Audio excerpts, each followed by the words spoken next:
ನಮ್ಮ ವಿಧಾನ ಪರಿಷತ್ತಿನಲ್ಲಿ ಕೆಲಸ ಮಾಡ್ತಾ ಇರ್ತಕ್ಕಂಥ ಸಿಬ್ಬಂದಿಯವರ ಜೊತೆ ಒಂದಷ್ಟು ಮಾತುಕತೆಯನ್ನು ಆಡೋಣ. ಮೊದಲಿಗೆ ಶೈಲಾ ಮೇಡಮ್ ಅವರಿಗೆ ನಮಸ್ಕಾರವನ್ನು ಹೇಳ್ತಾ ಇದ್ದೇವೆ. ನಮಸ್ಕಾರ ಮೇಡಮ್. ನಮಸ್ತೆ ಸರ್. ತಮ್ಮ ಕಾರ್ಯಕ್ಷೇತ್ರದ ಪರಿಚಯ ಮಾಡಿಕೊಡ್ತೀರಾ?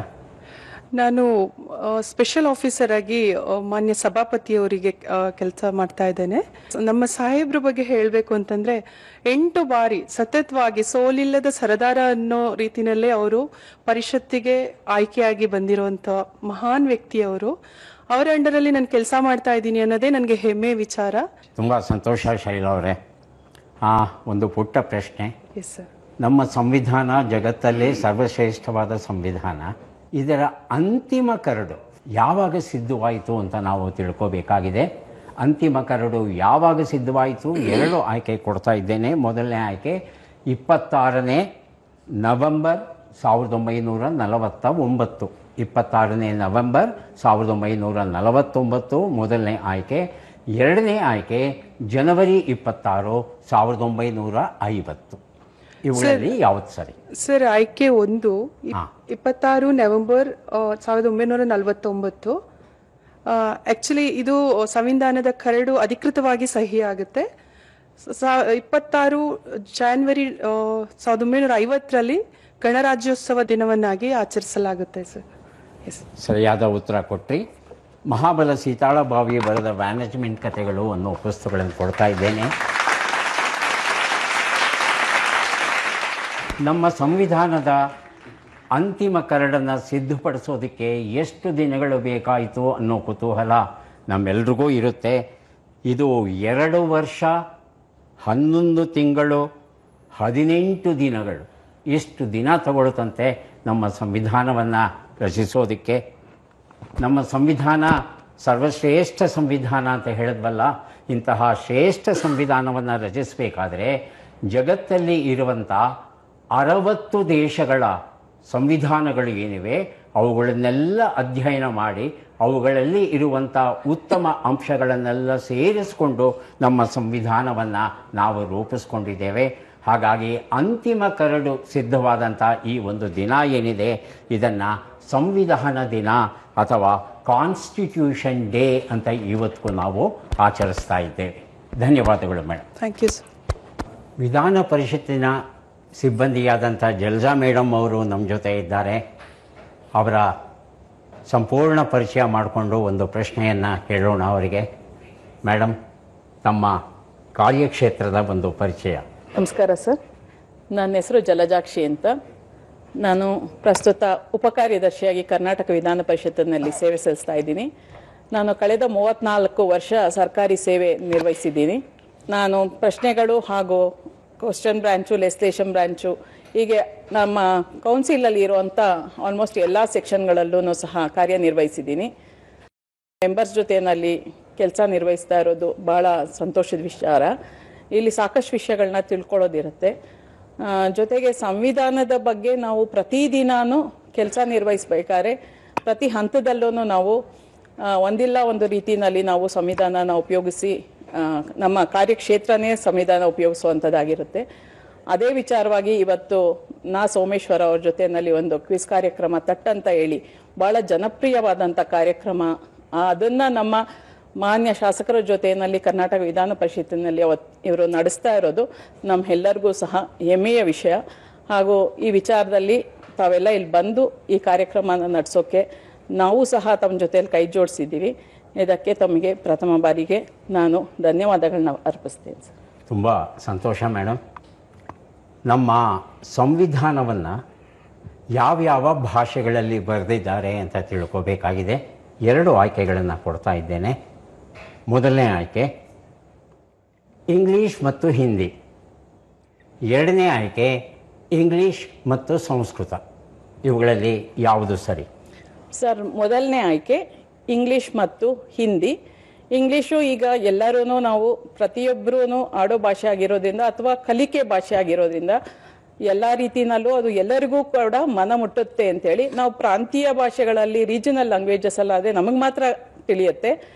ಪ್ರತಿಯೊಬ್ಬರಿಗೂ ಮತ್ತೆ ನಾವು ಕಾನ್ಸ್ಟಿಟ್ಯೂಷನ್ ಇಡೀ ಜಗತ್ತಿಗೆ ಗೊತ್ತಾಗಬೇಕು ಅನ್ನೋ ಉದ್ದೇಶದಿಂದ ಇಂಗ್ಲಿಷ್ ಭಾಷೆನಲ್ಲಿ ಹಾಗೂ ಇಡೀ ದೇಶದಲ್ಲಿ ಪ್ರತಿಶತ ಹೆಚ್ಚು ರಾಜ್ಯಗಳಲ್ಲಿ ಹಿಂದಿ ಉಪಯೋಗಿಸೋದ್ರಿಂದ ಹಿಂದಿ ಭಾಷೆನಲ್ಲೂ ಸಹ ನಾವು ಅದನ್ನು ಪಬ್ಲಿಷ್ ಮಾಡಿರೋದ್ರಿಂದ ಇಂಗ್ಲಿಷ್ ಮತ್ತು ಹಿಂದಿ ಭಾಷೆಯಲ್ಲಿ ನಾವು ಕಾನ್ಸ್ಟಿಟ್ಯೂಷನನ್ನು ಪಬ್ಲಿಷ್ ಮಾಡಿದ್ದೀವಿ ಸರ್. ಸಂವಿಧಾನವನ್ನು ಇಂಗ್ಲಿಷ್ ಮತ್ತು ಹಿಂದಿಯಲ್ಲಿ ಬರೆದಿದ್ದೇವೆ. ಯಾಕೆ ಬರೆದಿದ್ದೇವೆ ಅಂದರೆ ಈ ಎರಡೂ ಭಾಷೆಗಳ ಮೂಲಕ ಶ್ರೀಸಾಮಾನ್ಯನನ್ನು ತಲುಪೋದು ಸುಲಭ ಅನ್ನೋ ಕಾರಣಕ್ಕೆ. ಇಂಗ್ಲೀಷ್ ಶಾಲಾ ಕಾಲೇಜುಗಳಲ್ಲಿ ಕಲ್ತಿರ್ತೇವೆ, ನಮಗೆ ಗೊತ್ತಿರುತ್ತೆ. ಬಹುಜನರ ಭಾಷೆ ತಾವು ಹೇಳಿದಾಗೆ ಹಿಂದಿ ಅಂತ ಹೇಳಿದ್ರಿ, ಹಾಗಾಗಿ ಹಿಂದಿಯನ್ನು ಉಳಿಸ್ಕೊಂಡಿದ್ದೇವೆ. ಈ ಸಂವಿಧಾನವನ್ನು ಇಂಗ್ಲೀಷ್ ಮತ್ತು ಹಿಂದಿಯಲ್ಲಿ ಇರ್ತಕ್ಕಂಥ ಸಂವಿಧಾನವನ್ನು ಎಲ್ಲ ರಾಜ್ಯಗಳ ಎಲ್ಲ ಭಾಷೆಗಳಲ್ಲೂ ಅನುವಾದ ಮಾಡಬೇಕು ಅನ್ನೋ ಪ್ರಯತ್ನ ನಡೀತಾ ಇದೆ. ಕನ್ನಡದಲ್ಲೂ ನಡೆದಿದೆ. ಈಗಾಗಲೇ ಸಾಕಷ್ಟು ಉತ್ತಮ ಕೃತಿಗಳು ಬಂದಿವೆ. ಹಾಗಾಗಿ ಇಂಗ್ಲೀಷ್ ಮತ್ತು ಹಿಂದಿ ಎರಡು ಸಂವಹನ ಮಾಧ್ಯಮ, ಕಮ್ಯುನಿಕೇಷನ್ ಮೀಡಿಯಾ ಅಂತ ಬಳಸ್ತಾ ಇದ್ದೇವೆ. ರಾಷ್ಟ್ರ ಭಾಷೆ ಅಂತ ಯಾವುದನ್ನು ನಾವು ಇದುವರೆಗೂ ಆಯ್ಕೆ ಮಾಡಿಕೊಂಡಿಲ್ಲ. ಆದರೆ ಸಂವಿಧಾನ ಇರೋದು ಇಂಗ್ಲೀಷ್ ಮತ್ತು ಹಿಂದಿಯಲ್ಲಿ. ಬಹಳ ಒಳ್ಳೆಯ ಉತ್ತರ ಕೊಟ್ರಿ. ತಮಗೆ ಪುಸ್ತಕವನ್ನು ಕೊಡ್ತಾ ಇದ್ದೇನೆ, ದಯವಿಟ್ಟು ಸ್ವೀಕರಿಸಿ. ಲಿಪಿಯ ಪತ್ರಗಳು, ಮೇಘನಾ ಸುಧೀಂದ್ರ ಅವರು ಬರೆದಂಥ ಒಂದು ಸೊಗಸಾದ ರೋಚಕ ಕಾದಂಬರಿ ತಮಗೆ ಕೊಟ್ಟಿದ್ದೇವೆ, ದಯವಿಟ್ಟು ಸ್ವೀಕರಿಸಿ.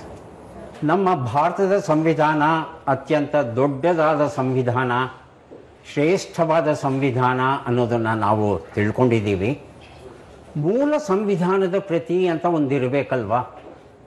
ಆ ಪ್ರತಿಗೆ ರಾಷ್ಟ್ರಪತಿಗಳಿಂದ ಹಿಡಿದು ಶಾಸಕರವರೆ ಎಲ್ಲ ಸಂಸದರವರೆಗೆ ಪ್ರತಿಯೊಬ್ಬರೂ ಸಹಿ ಮಾಡಿರುವಂಥ ಮೊದಲ ಪ್ರತಿ ಒಂದಿರುತ್ತಲ್ವ? ಆ ಮೊದಲ ಪ್ರತಿಯನ್ನು ಯಾರು ಬರೆದರೂ ಅದನ್ನು ಎಲ್ಲಿ ಸಂರಕ್ಷಿಸಿ ಇಟ್ಟಿದ್ದಾರೆ ಅನ್ನೋದನ್ನು ತಿಳ್ಕೋಬೇಕಾಗಿದೆ. ಈ ಬಗ್ಗೆ ನಮಗೆ ಪ್ರಶ್ನೆಯನ್ನು ತಿಳಿಸ್ಕೊಡೋದಕ್ಕೆ ನಮ್ಮ ಪರಿಷತ್ತಿನ ನಮಸ್ತೆ, ನಾನು ರೇಣುಕಾಮೂರ್ತಿ ಅಂತ ಅಂದ್ಬಿಟ್ಟು ಮಾನ್ಯ ಉಪಸಭಾಪತಿಯವರ ಆಪ್ತ ಕಾರ್ಯದರ್ಶಿ ಕೆಲಸ ಮಾಡ್ತಾ ಇದ್ದೀನಿ ಸರ್. ಮೂಲ ಪ್ರತಿ ಅದನ್ನು ಎಲ್ಲಿ ಸಂರಕ್ಷಿಸಿ ಇಟ್ಟಿದ್ದಾರೆ, ಹೇಗೆ ಸಂರಕ್ಷಿಸಿ ಇಟ್ಟಿದ್ದಾರೆ ಅಂತ ಹೇಳಬೇಕು. ಇದನ್ನು ದಿಲ್ಲಿಯಲ್ಲಿ ಸಂರಕ್ಷಿಸಿ ಇಟ್ಟಿದ್ದಾರಾ, ಮುಂಬೈಯಲ್ಲಿ ಸಂರಕ್ಷಿಸಿ ಇಟ್ಟಿದ್ದಾರಾ? ಸರ್, ಇದನ್ನು ದೆಹಲಿಯಲ್ಲಿ ಪಾರ್ಲಿಮೆಂಟ್ ಲೈಬ್ರರಿ ಸಂರಕ್ಷಿಸಿದ್ದಾರೆ. ಅದು ಹೀಲಿಯಂ ಇದರಲ್ಲಿ ಸ್ಟೋರೇಜ್ ಮಾಡಿದ್ದಾರೆ ಸರ್. ಅದನ್ನು ಹಾಳಾಗಬಾರ್ದು ಲಿಪಿ ಅಂತ ಅಂದ್ಬಿಟ್ಟು. ಹೀಲಿಯಂ ಅನಿಲ.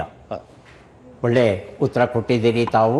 ಶರಣ ಶ್ರೇಷ್ಠರು ಡಾಕ್ಟರ್ ಪ್ರದೀಪ್ ಕುಮಾರ್ ಹೆಬ್ರಿ ಬರೆದಂತಹ ಪುಸ್ತಕ ನಾವು ಕೊಡ್ತಾ ಇದ್ದೇವೆ, ದಯವಿಟ್ಟು ಸ್ವೀಕರಿಸಿ.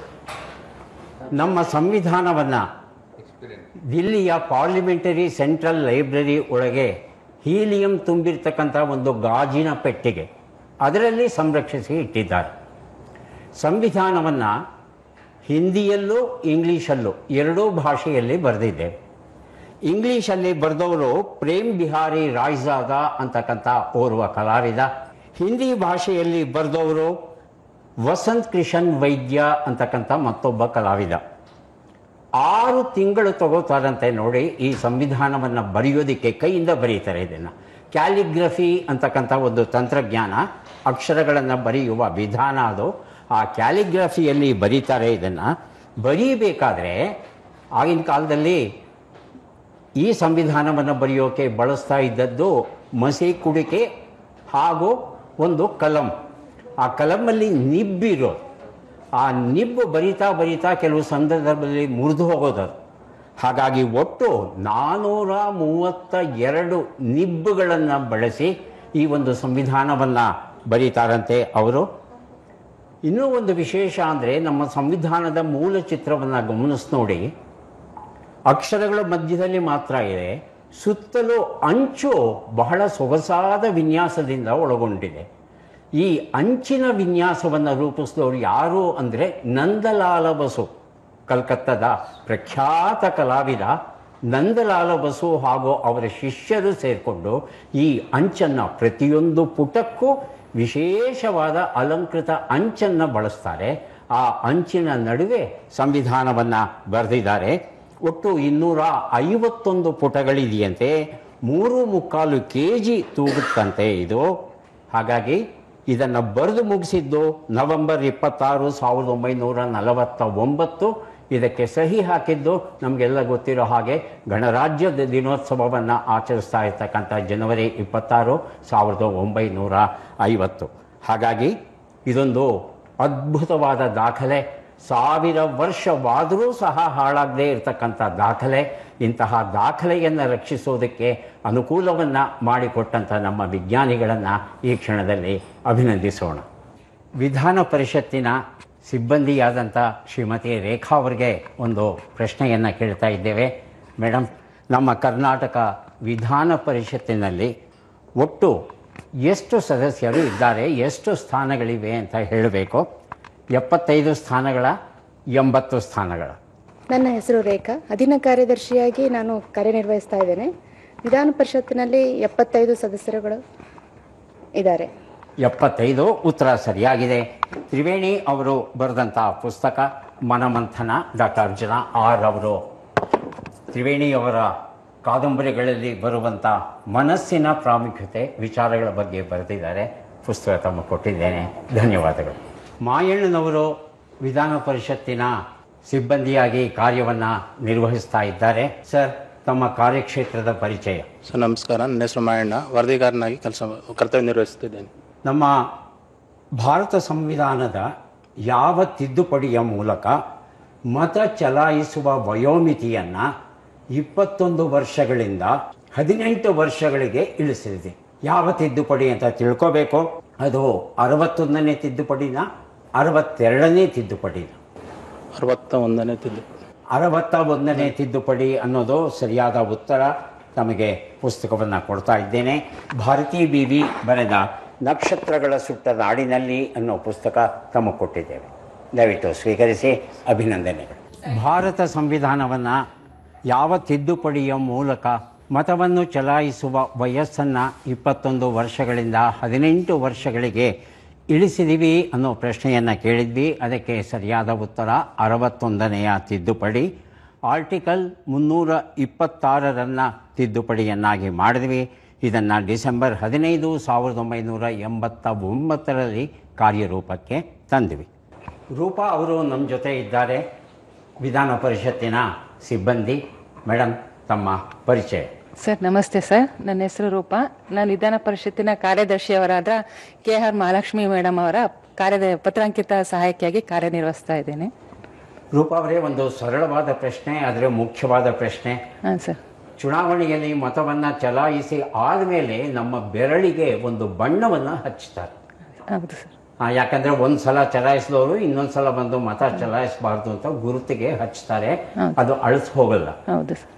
ಅದು ಆ ಬಣ್ಣವನ್ನು ಯಾವುದರಿಂದ ತಯಾರು ಮಾಡ್ತಾರೆ ಅಂತ ತಿಳ್ಕೋಬೇಕು. ಅದು ಸಿಲ್ವರ್ ನೈಟ್ರೈಟಾ, ಸೋಡಿಯಂ ನೈಟ್ರೈಟಾ? ಸರ್ ಮೊದಲನೇ ಇದು ಸಿಲ್ವರ್ ನೈಟ್ರೈಟ್. ಸಿಲ್ವರ್ ನೈಟ್ರೈಟ್ ಅಂತ ಹೇಳಿದ್ರಿ, ಉತ್ತರ ಸರಿಯಾಗಿದೆ. ತಮಗೆ ಒಂದು ಪುಸ್ತಕವನ್ನು ಕೊಡ್ತಾ ಇದ್ದೇವೆ, ದಯವಿಟ್ಟು ಸ್ವೀಕರಿಸಿ. Kuppali dairy, H.E. ಬೋರ್ಲಿಂಗಯ್ಯ ಬರೆದಂತಹ ಪುಸ್ತಕ ತಮಗೆ ಕೊಡ್ತಾ ಇದ್ದೇವೆ, ಅಭಿನಂದನೆಗಳು. ಸಿಲ್ವರ್ ನೈಟ್ರೈಟ್ ಅನ್ನೋದು ಉತ್ತರ. ಭಾರತದ ಪ್ರಥಮ ಸಾರ್ವತ್ರಿಕ ಚುನಾವಣೆ ನಡೆದಾಗ ನ್ಯಾಷನಲ್ ಫಿಸಿಕಲ್ ಲ್ಯಾಬೋರೇಟರಿಯಲ್ಲಿ ಡಾಕ್ಟರ್ ML ಗೋಯಲ್ ಅಂತ ಓರ್ವ ವಿಜ್ಞಾನಿ ಕೆಲಸವನ್ನು ಮಾಡ್ತಾ ಇರ್ತಾರೆ. ಅವರು ಈ ಸಿಲ್ವರ್ ನೈಟ್ರೇಟ್ ಅನ್ನೋ ರಾಸಾಯನಿಕವನ್ನು ಬಳಸಬಹುದು ಅನ್ನೋ ವಿಚಾರವನ್ನು ತಿಳಿಸ್ಕೊಡ್ತಾರೆ. ಇದನ್ನು 3 ನಮೂನೆಗಳಲ್ಲಿ ಅವರು ಸಿದ್ಧಪಡಿಸ್ತಾರೆ. ಪ್ರತಿಶತ 14, ಪ್ರತಿಶತ 16, ಪ್ರತಿಶತ 18 ಸಾಮರ್ಥ್ಯ ಇರ್ತಕ್ಕಂಥ ಸಿಲ್ವರ್ ನೈಟ್ರೇಟನ್ನು ರೂಪಿಸ್ತಾರೆ. ಈ ಬಣ್ಣವನ್ನು ಹಚ್ಚಿದ ಮೇಲೆ ಅದರ ಸಾಮರ್ಥ್ಯಕ್ಕೆ ಅನುಗುಣವಾಗಿ ಅದು 72 ಗಂಟೆಗಳಿಂದ 96 ಗಂಟೆಗಳವರೆಗೆ ಏನು ಮಾಡಿದ್ರೂ ಆ ಶಾಯಿ ಹೋಗೋದಿಲ್ಲ. ಆ ರೀತಿ ಚರ್ಮಕ್ಕೆ ಅಂಟಿಕೊಳ್ಳುವ ಹಾಗೆ ಅದನ್ನು ರೂಪಿಸ್ತಾರೆ. ಇತ್ತೀಚೆಗೆ 2 ರಿಂದ 4 ವಾರಗಳಾದರೂ ಸಹ ಆ ಬಣ್ಣ ಹಾಗೆ ಉಳಿಯುವಂಥ ಶಾಯಿಯನ್ನು ನಾವು ರೂಪಿಸಿದ್ದೇವೆ. ಇದರಲ್ಲಿ ಸಿಲ್ವರ್ ನೈಟ್ರೈಟ್, ಆಲ್ಕೋಹಾಲ್ ಜೊತೆಗೆ ಬಯೋಸೈಡ್ ಅಂತಕ್ಕಂಥ ಒಂದು ರಾಸಾಯನಿಕ ಇರುತ್ತೆ. ಯಾಕಂದರೆ ಈ ವಸ್ತುವನ್ನು ಹಚ್ಚಿದಾಗ ನಮಗೇನು ಕಾಯಿಲೆ ಬರಬಾರ್ದಲ್ವಾ, ಅದರಿಂದ ಚರ್ಮ ಕಾಯಿಲೆ ಬರಬಾರ್ದಲ್ವಾ, ಹಾಗಾಗಿ ಆ ರೀತಿಯಾದ ತೊಂದರೆಗಳು ಬರಬಾರ್ದು ಅಂತ ವಿಶೇಷವಾದ ಒಂದು ಬಯೋಸೈಡನ್ನು ಸಹ ಸೇರಿಸಿರ್ತಾರಂತೆ. ಶ್ರೀಮತಿ ಉಷಾರಾಣಿಯವರು ವಿಧಾನ ಪರಿಷತ್ತಿನ ಸಿಬ್ಬಂದಿಯಾಗಿ ಕೆಲಸ ನಿರ್ವಹಿಸ್ತಾ ಇದ್ದಾರೆ.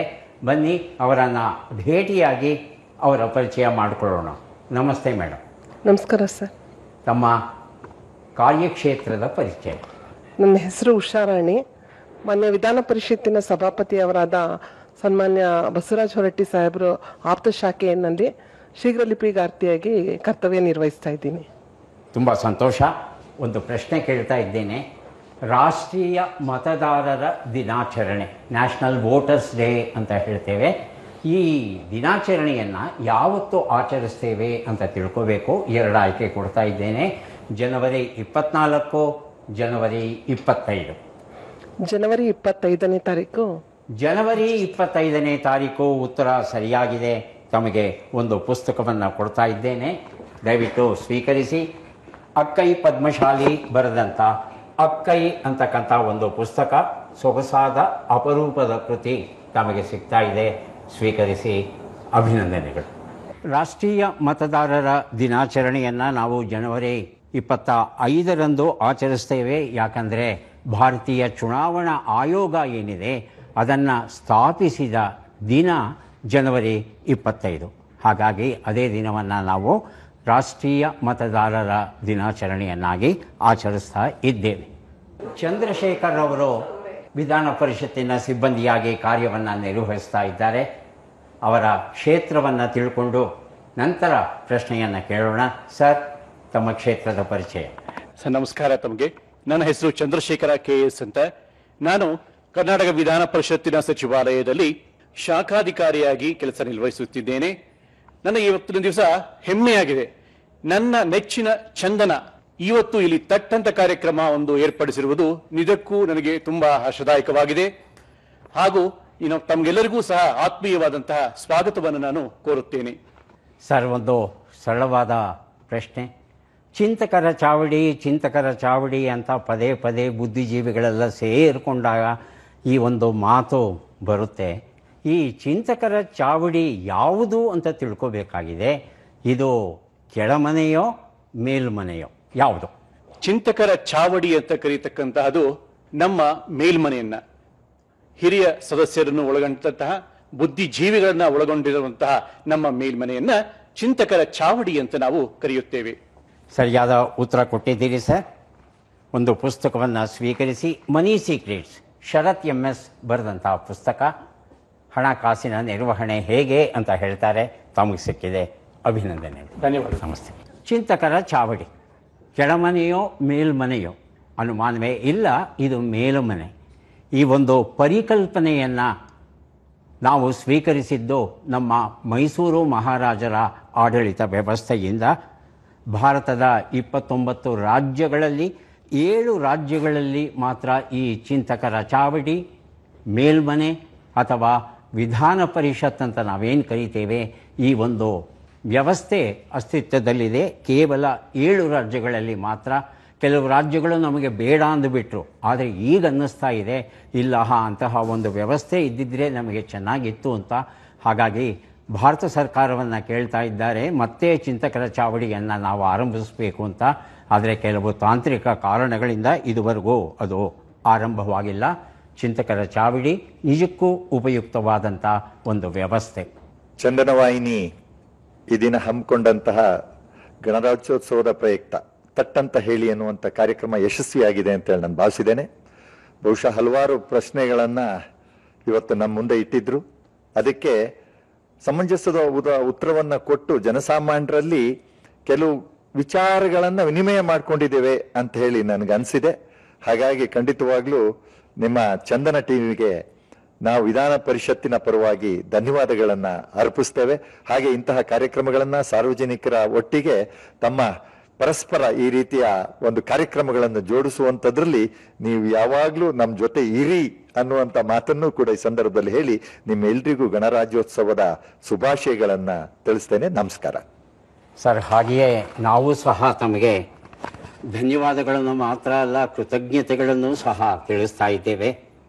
ತಮ್ಮೆಲ್ಲರ ಜೊತೆ ಭೇಟಿಯಾಗುವ, ಪ್ರಶ್ನೆಗಳನ್ನು ಕೇಳುವ, ಮುಖ್ಯವಾಗಿ ಪುಸ್ತಕಗಳನ್ನು ಕೊಡುವ, ಹಾಗೆಯೇ ನಿಮ್ಮ ಮೂಲಕ ಅಮೂಲ್ಯವಾದ ಮಾಹಿತಿಯನ್ನು ನಮ್ಮ ವೀಕ್ಷಕರಿಗೆ ಕೊಟ್ಟಿದ್ದೇವೆ.